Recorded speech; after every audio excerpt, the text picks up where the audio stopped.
एक बार एक गांव में एक बूढ़ी चुड़ैल रहती थी। गांव के सारे बच्चे उससे बहुत प्यार करते थे। एक दिन चुड़ैल अकेले बैठी होती है। तभी वहाँ कुछ बच्चे आते हैं और बोलते हैं, अरे चुड़ैल दादी, आप बहुत अच्छी कहानियाँ सुनाती हो। आज हमें अपनी कहानी सुनाओ ना।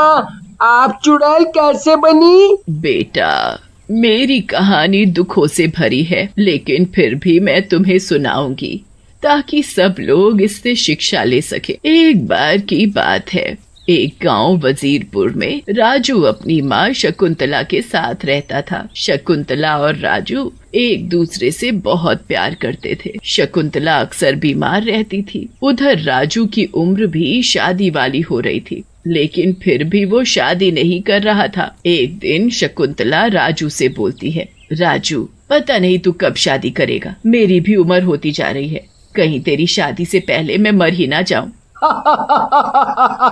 माँ, तुम भी ना कैसी बातें करती हो। अरे तुम्हें कुछ भी नहीं होगा, तुम पूरे 200 साल जियोगी। मरे तुम्हारे दुश्मन। हाँ। शकुंतला और राजू बात कर ही रहे होते हैं, तभी वहाँ शकुंतला की सहेली बिमला आ जाती है और बोलती है, अरे भाई, क्या बातें हो रही हैं माँ बेटे में, जरा हमें भी तो बताओ। अरे कुछ नहीं मौसी, माँ की रोज की जिद कि शादी कर ले। अब आप ही बताओ, मैं कैसे किसी लड़की से शादी कर लूं? पता नहीं वो माँ का ध्यान रखेगी भी या नहीं। जब तक मुझे कोई अच्छी लड़की नहीं मिलेगी, मैं शादी नहीं करने वाला। अब तू ही बता, कैसी लड़की चाहिए तुझे? रहने दो बिमला बहन, इसे शादी नहीं करनी है। भगवान जाने क्या होगा इस लड़के का मेरे बाद। तभी राजू बोलता है, मौसी, मुझे वो लड़की चाहिए जो मेरी माँ का ख्याल रखे और उसे कोई भी परेशानी ना होने दे। अगर ऐसी कोई लड़की है तो मैं आज ही शादी करने को तैयार हूँ। ऐसा कहकर राजू वहाँ से चला जाता है। शकुंतला बिमला की तरफ देखती है और बोलती है, देखा बहन कैसे चला गया। बस ऐसे ही कोई ना कोई बहाना करके शादी की बात टाल देता है। अब तुम ही बताओ, ऐसे कैसे कोई शादी क्यों करेगा इससे? तुम चिंता ना करो, बस तुम ये लड़की की फोटो देखो और बताओ कि कैसी है। ऐसा कहकर बिमला एक फोटो शकुंतला को देती है। शकुंतला फोटो को देखती है। फोटो एक बहुत ही सुंदर लड़की की होती है। अरे बहन, ये तो बहुत ही सुंदर है, इससे मेरे राजू की शादी करवा दो। इसकी फोटो देखने के बाद राजू शादी से मना नहीं कर पाएगा। पर ये लड़की है कौन? ये मेरी बहन की लड़की है रमा, और सुंदर होने के साथ साथ ये बहुत गुणी भी है। ये तुम दोनों माँ बेटे का पूरा ख्याल रख लेगी। बस एक बार ये राजू मान जाए। राजू शाम को काम से वापस आता है। शकुंतला उसे रमा की फोटो दिखाती है। रमा की सुंदरता को देखकर राजू उस पर मोहित हो जाता है और शकुंतला से कहता है, माँ, ये लड़की तो मुझे पसंद है। अगर आपको ठीक लगती है तो मैं शादी करने के लिए तैयार हूँ। राजू की बात सुनकर शकुंतला खुश हो जाती है और फिर रमा के साथ राजू की शादी करा देती है। राजू रमा से शादी करके बहुत खुश होता है, लेकिन राजू और शकुंतला को पता नहीं होता कि वो रमा की शक्ल में अपनी बर्बादी को लेकर आ रहे हैं। एक दिन शकुंतला खाना खा रही होती है, तभी वहाँ रमा आती है और गुस्से में बोलती है, पता नहीं मेरी भी क्या किस्मत है, कहाँ से इन भिखारियों के घर आ गई। जिंदगी से मजा ही खत्म हो गया है, और बुढ़िया को देखो क्या मजे से रोटी ठूंस रही है। रमा को यूँ गुस्से में देख शकुंतला रमा से बोलती है, क्या हुआ रमा बेटी, ऐसे क्यों गुस्सा हो रही हो? राजू ने कुछ कहा क्या तुमसे? मैं उससे बात करती हूँ। आप तो रहने ही दो, मैं खुद बात कर लूंगी। आप तो खाओ और ठूसो। ऐसा कहकर रमा वहाँ से चली जाती है। लेकिन उसके बाद तो जैसे ये हर रोज की बात हो जाती है। रमा रोज ही शकुंतला का अपमान करती और उसे भला बुरा कहती। धीरे धीरे शकुंतला की सेहत खराब रहने लगती है। एक दिन राजू शकुंतला के पास आता है और बोलता है, क्या हुआ माँ, आप तो बहुत कमजोर हो गई हो। रमा क्या आपका ध्यान नहीं रखती? बताओ ना माँ, क्या हुआ? इससे पहले शकुंतला कुछ कहती, वहाँ रमा आ जाती है और बोलती है, माँ ने मेरी चुगली तो लगा ही दी होगी तुमसे। बहू कितना भी कर ले, सास कभी खुश नहीं होती। नहीं नहीं बहू, ऐसा क्यों कह रही हो? मैंने तो ऐसा कुछ भी नहीं कहा, और तुम तो मेरा इतना ख्याल रखती हो। ऐसा कहकर शकुंतला बात को टाल देती है। लेकिन एक रात जब राजू घर पर नहीं होता, रमा चुपके से घर से निकलती है और घर के पास बने बाग में जाने लगती। शकुंतला रमा को घर से निकलते हुए देख लेती है। अरे, ये रमा इतनी रात को कहाँ जा रही है? मुझे देखना चाहिए। ऐसा कहकर शकुंतला रमा का पीछा करने लगती है। रमा बाग के अंदर जाकर एक जगह रुक जाती है। तभी वहाँ एक लड़का आता है। रमा लड़के के गले लग जाती है। राहुल, तुम आ गए, कितने दिनों बाद मिले हैं हम दोनों। सही कह रही हो रमा, जब से तुम्हारी शादी उस राजू से हुई है, हम दोनों तो मिल ही नहीं पा रहे थे। अच्छा हुआ ये राजू कुछ दिनों के लिए यहाँ से चला गया, लेकिन रमा, हम कब तक एक हो पाएंगे? तुम चिंता ना करो राहुल, बहुत जल्दी ही इस राजू और इस बुढ़िया को मैं रास्ते से हटा दूंगी, और फिर बस मैं और तुम। रमा की बात सुनकर शकुंतला को गुस्सा आ जाता है और वो बाहर निकल जाती है और गुस्से में बोलती है, बहू, तुझे ये सब करते शर्म नहीं आ रही? हमने तुझे बेटी बना कर रखा और तूने उसका गलत फायदा उठाया। आने दे राजू को, सब कुछ बताऊंगी उसे, फिर वही तुझे कूचेगा अच्छी तरह। शकुंतला की बात सुनकर रमा को गुस्सा आ जाता है और वो बोलती है, तो बुढ़िया, तू सब कुछ राजू को बताएगी? पहले तू उसके लिए जिंदा तो रह। ऐसा कहकर रमा राहुल की तरफ इशारा करती है। राहुल शकुंतला की गर्दन पकड़कर दबाने लगता है। छोड़ दे मुझे, दुष्ट मत मार, छोड़ दे मुझे। थोड़ी देर में बूढ़ी शकुंतला की मौत हो जाती है। ये बुढ़िया तो मर गई, अब क्या करें? अगर इसकी लाश मिली तो पुलिस हमें पकड़ लेगी। ऐसा कुछ नहीं होगा राहुल, तुम रुको यहीं। ऐसा कहकर रमा वापस घर जाती है और वहाँ से पेट्रोल लेकर आती है और शकुंतला की लाश को जला देती है। कुछ दिनों बाद राजू घर वापस आ जाता है और शकुंतला को ना पाकर रमा से बोलता है, अरे रमा, माँ कहीं नजर नहीं आ रही, कहीं गई है क्या? माँ अब कभी वापस नहीं आएंगी। वो हमें छोड़कर कहीं चली गई है। ये देखो उन्होंने क्या लिखा है इस चिट्ठी में। ऐसा कहकर रमा राजू को चिट्ठी दे देती है। चिट्ठी पढ़कर राजू रोने लगता है। धीरे धीरे समय बीतने लगता है। एक रात राजू सो रहा होता है, तभी वहाँ राहुल और रमा आ जाते हैं। कितने आराम से सो रहे हैं मेरे पतिदेव, लेकिन इन्हें क्या पता ये इनकी जिंदगी की आखिरी रात है। रमा, जल्दी करो, इससे पहले हमें कोई देख ले, हमें इसे मार देना चाहिए। ऐसा कहकर रमा और राहुल सोते हुए राजू का गला दबाने के लिए बढ़ते हैं, लेकिन तभी उन दोनों को जोर से झटका लगता है और वो दोनों दूर जाकर गिरते हैं। अरे मर गई रे, मेरी कमर टूट गई। मुझसे तो उठा भी नहीं जा रहा। सही कह रही हो रमा, ना जाने कैसा झटका था ये।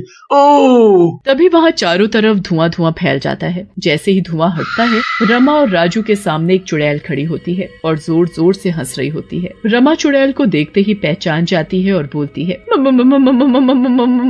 माँ जी, आप जिंदा कैसे हो गई?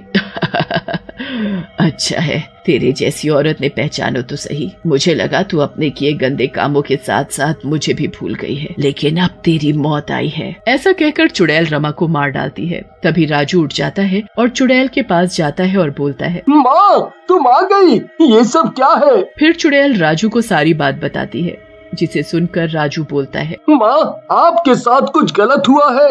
वो तो मैं तब ही समझ गया था जब इस दुष्ट रमा ने मुझे एक झूठी चिट्ठी दी, क्योंकि आपको तो लिखना पढ़ना आता ही नहीं।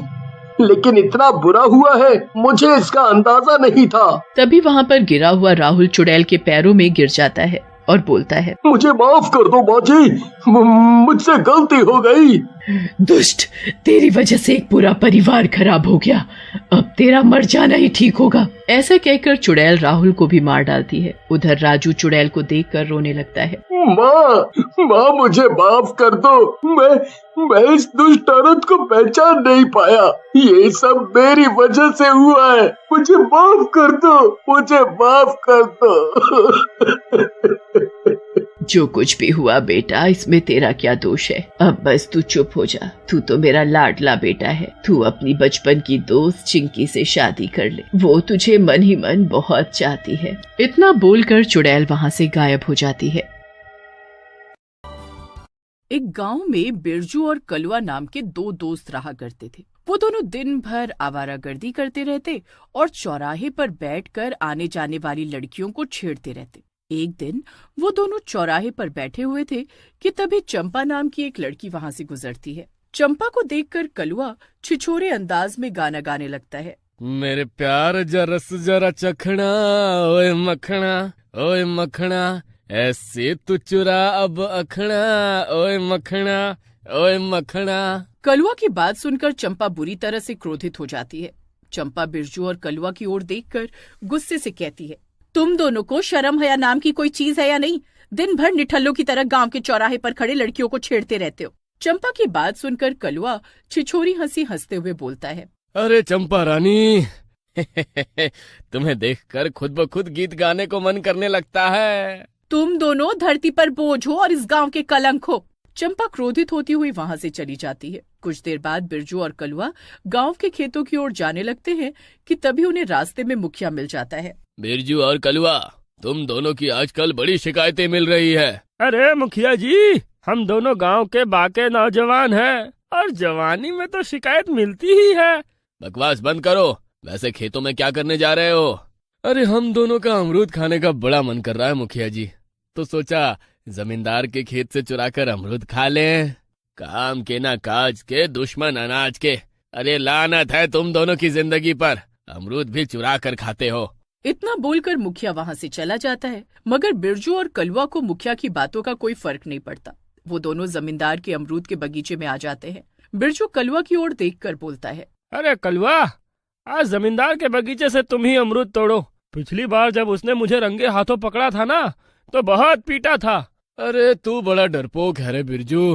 अरे डरपोक नहीं हूँ कलुआ, तू जमींदार को नहीं जानता। उसकी जान अपने अमरूद के बगीचे में ही अटकी रहती है। तभी उन दोनों को जमींदार दूर से आता हुआ दिखाई दे जाता है। कलुआ तुरंत जमींदार के बगीचे से कुछ अमरूद तोड़ लेता है। ये देखकर जमींदार क्रोधित होता हुआ उन दोनों की ओर देखकर बोलता है, अगर अपने बाप की औलाद हो तो वहीं रुक जाना बिरजू और कलुआ। आज मैं तुम दोनों को छोड़ूंगा नहीं। तुम्हारी हिम्मत कैसे हुई मेरे अमरूद तोड़ने की? बिरजू और कलुआ दोनों भागने लगते हैं। जमींदार भी उन दोनों के पीछे भागने लगता है। अरे बिरजू भाई, ये जमींदार तो हाथ धोकर ही पीछे पड़ गया। अरे भागता रहा कलुआ, मैं तुझसे कह रहा था कि जमींदार की जान अपने अमरूद पर ही अटकी रहती है। अरे वो सब तो ठीक है, लेकिन हम भागकर कहाँ जाएं? बस भागता रहे। वो दोनों भागते हुए जंगल की ओर चले जाते हैं। कलुआ बिरजू से कहता है, अरे बिरजू भाई, ये तो वही जंगल है जहाँ गांव वाले डर की वजह से नहीं आते। कहते हैं यहाँ पर डरावनी डरावनी आवाजें आती हैं। सही कह रहे हो कलुआ भाई, लगता है जमींदार इसी वजह से यहाँ तक नहीं आया। चलो बिरजू भाई, अरे जब यहाँ तक आ ही गए हैं तो अमरूद खाने का थोड़ा सा मजा ले लिया जाए। इतना बोलकर वो दोनों अमरूद खाने लगते हैं। तभी एक पेड़ के पीछे से सुंदर स्त्री निकलकर उन दोनों के सामने आ जाती है और उन दोनों के हाथ में अमरूद को बहुत ही गौर से देखने लगती है। सुंदर स्त्री को देखकर वो दोनों बुरी तरह से चौंक जाते हैं और उस सुंदर स्त्री को आंखें फाड़ फाड़ कर देखने लगते हैं। कौन हो तुम और इस सुनसान जंगल में अकेली क्या कर रही हो? क्या तुम दोनों मुझे अपना अपना अमरूद दे सकते हो? कलुआ छिछोरे भरे अंदाज में कहता है। अरे मेरी रानी, हम दोनों से अमरूद क्या मांगती हो? अरे हमसे दिल मांग लो, वो भी हाजिर है। ठीक है, अगर ऐसी बात है तो फिर मैं तुम दोनों का दिल ही निकाल लेती हूँ। इतना बोलकर वो सुंदर स्त्री एक चुड़ैल में परिवर्तित हो जाती है। अरे बिरजू भाई, अरे ये तो चुड़ैल है। अबे मुझे भी दिख रहा है, ये चुड़ैल है। अरे मुझे लग रहा है ये हम दोनों को जिंदा नहीं छोड़ेगी। कलुआ डरते हुए चुड़ैल से कहता है। चुड़ैल जी, तुम्हें अगर अमरूद लेना है तो ले लो, लेकिन हमें यहाँ से जाने दो। अरे मेरे मखना, इतनी भी क्या जल्दी है? कुछ देर पहले तुमने ही तो कहा था कि अमरूद क्या, हमारा दिल भी ले लो। इतना बोलकर चुड़ैल उन दोनों को मारकर उन दोनों का खून पी जाती है और उन दोनों के अमरूद चटकारे ले लेकर खाती हुई अपने आप से कहती है, आहा, चटकारा, बरसों बाद अमरूद खाने को मिले हैं। इन्हीं अमरूदों की वजह से मैं चुड़ैल बनी थी। अब मैं सबको मार दूंगी। इतना बोलकर चुड़ैल वहां से गायब हो जाती। नास पीटे, मेरे अमरूद तोड़ कर ले गए। मुझे अमरूद चोरों से बहुत नफरत है। तभी वहां पर वही चुड़ैल प्रकट हो जाती है। चुड़ैल को देखकर जमींदार बुरी तरह से घबराते हुए चुड़ैल से बोलता है, चुड़ैल, अरे चुड़ैल, अरे बचाओ रे भैया, अरे मेरे अमरूद के बगीचे में चुड़ैल। चुड़ैल गुस्से से जमींदार से बोलती है, क्या कहा तूने? तुझे अमरूद चोरों से नफरत है? मुझे सब याद आ गया। बरसों पहले यही बगीचा तेरे दादा का था। उसने मुझे अमरूद के कारण बहुत अपमानित किया था। वो तो नरक चला गया, अब तुझे मैं नरक पहुंचाऊंगी। इतना बोलकर चुड़ैल जमींदार को मार देती है और देखते ही देखते जमींदार के बगीचे के सारे अमरूद तोड़कर खा जाती है और बोलती है, अरे ये क्या, इतने सारे अमरूद खा लिए, फिर भी मेरी अमरूद की भूख बढ़ती जा रही है। मुझे और अमरूद चाहिए। इतना बोलकर चुड़ैल गायब हो जाती है। इधर गांव में धनिया चाचा अमरूद की दुकान लगाए हुए बैठे होते हैं। तभी वहां पर गांव का मुखिया आकर बोलता है, अरे धनिया चाचा, 5 किलो अमरूद दे दो। हाँ, 5 किलो अमरूद? अरे 5 किलो अमरूद का क्या करोगे मुखिया जी? तुम्हारी तो कोई औलाद भी नहीं है। समझ गया समझ गया। अरे जरूर तुम्हारी पत्नी ही सारे अमरूद खा जाती होगी। अरे बकवास बंद करो धनिया चाचा, इतनी बार कहा है कि अमरूद छोड़कर तुम धनिया ही बेचा करो। जब भी अमरूद लेने आता हूँ यही कहते हो कि इतने सारे अमरूद तुम्हारी पत्नी खा जाती होगी। अरे मेरी पत्नी को अमरूद पसंद है। मुखिया इतना कहता ही है कि तभी उसके कानों में चुड़ैल की आवाज टकराती है, अरे ओ बुड्ढे मुखिया, अमरूद तो मुझे भी बहुत पसंद है। मुखिया जैसे ही पलटकर देखता है तो उसकी भी सिट्टी पिट्टी गुम हो जाती है। पीछे चुड़ैल खड़ी हुई धनिया चाचा और मुखिया को घूर रही होती है। चुड़ैल उन दोनों को भी मार देती है और उनके अमरूद वहीं खाने लगती है। उस दिन के बाद गांव में कोई भी अमरूद लेकर निकलता, चुड़ैल उसे मारकर उसके अमरूद खाने लगती। धीरे धीरे गांव में दहशत और भय का माहौल फैलने लगा।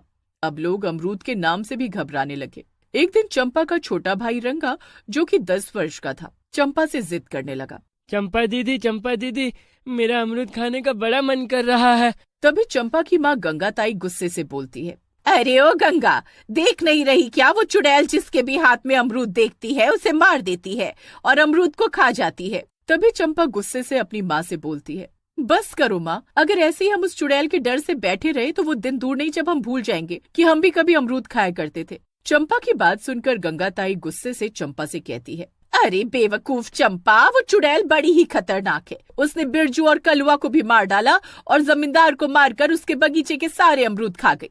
यहाँ तक कि मुखिया और धनिया चाचा को भी मारकर उनके अमरूद खा गई। अगर तू अमरूद लेकर आई तो मुझे डर है कहीं वो तुझे भी मारकर अमरूद न खा जाए। इस रंगा की बातों में मत आ। कल ही मैंने पिताजी की किताब से चुड़ैल को भस्म करने के मंत्र याद किए हैं। अगर वो चुड़ैल मेरे सामने आ गई तो मैं वो मंत्र पढ़कर उसे जलाकर भस्म कर दूंगी। अरे अरे, तेरा बाप एक नंबर का कामचोर था। दिन भर कोई काम काज तो करता नहीं था, बस तंत्र मंत्र की किताबें पढ़ता रहता था। मगर अपनी माँ की बातों को नजरअंदाज करके चंपा घर से बाहर निकल जाती है और शहर से अमरूद खरीद कर ले आती है। वो गांव के चौराहे पर पहुंचती ही है कि तभी वहाँ चुड़ैल प्रकट हो जाती है और हंसते हुए चंपा से कहती है, इन अमरूद को मैं खाऊंगी। तूने जितने अमरूद खाने थे ना, खा लिए। इतना बोलकर चंपा मंत्र पढ़ने लगती है और चुड़ैल के शरीर में आग लग जाती है। अरे ये क्या किया तूने? शक्ल से तू तांत्रिक नहीं दिखती। तुझे ये मंत्र कैसे याद है? ये मंत्र मैंने अपने पिताजी की किताब से पढ़े थे। अब बता, तू लोगों को मारकर उनके अमरूद क्यों छीन लेती है? बरसों पहले जब मैं जिंदा थी तब मैं अमरूद चुरा चुरा कर खाती थी। एक दिन मैं जमींदार के दादा के बगीचे से अमरूद चुरा कर खा रही थी कि तभी जमींदार का दादा वहाँ पहुँचा। मैं उसे देखकर भागते हुए जंगल की ओर चली गई। भागने में मेरा पैर फिसल गया और मेरा सर एक पत्थर से टकरा गया और मैं मरकर चुड़ैल बन गई। लेकिन चुड़ैल बनने के बाद मैं उस इलाके से बाहर नहीं आ पाती थी क्योंकि मैंने किसी का खून नहीं पिया था। कुछ समय पहले जब कलुआ और बिरजू वहाँ पर आए तो मैंने उन दोनों को मारकर उनका खून पी लिया और फिर मुझे इलाके से बाहर निकलने की शक्ति मिल गई। अमरूद मेरी कमजोरी है। लेकिन तूने बहुत से निर्दोषों को मारा है। इतना बोलकर चंपा फिर से मंत्र पढ़ने लगती है और चुड़ैल जलकर राख हो जाती है और उस दिन से अमरूद वाली चुड़ैल से गांव वालों को मुक्ति मिल जाती है।